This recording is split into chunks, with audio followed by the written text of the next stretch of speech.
Boy, it was a nice day yesterday, and just barely dry enough so I could start doing some plowing.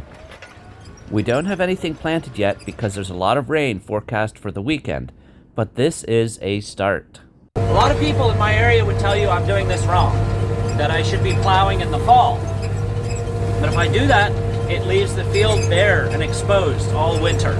You lose carbon and carbon dioxide back into the air, and you can lose soil in the wind. I don't like that. I'd prefer to leave it covered with grass, kind of like a mulch protection layer, and plow it in the spring. It makes our spring a little busier, but I think it's the right way to do it for the most part. This first field was hay for the last several years, but this year I'm plowing it and I'm going to plant peas just as soon as I can.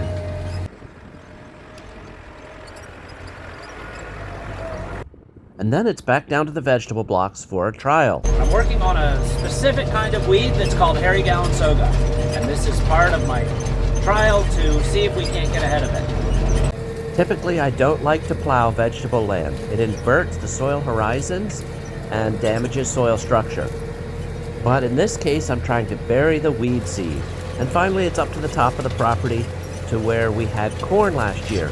It's a little wetter than I'd like, but I wanted to try and see if I could plow in the old corn stalks from last year, or if I'd have to chop them first. And I'm actually quite impressed with how it's working. I went up to the pond this morning to get a picture of another type of bird, and these goldeneye were in the pond.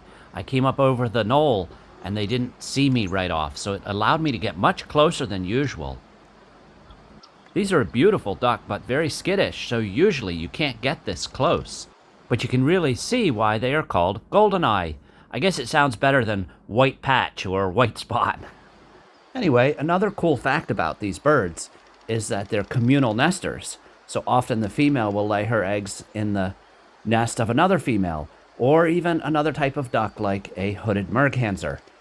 Because once the babies hatch, they pretty much feed themselves, so all they need is protection.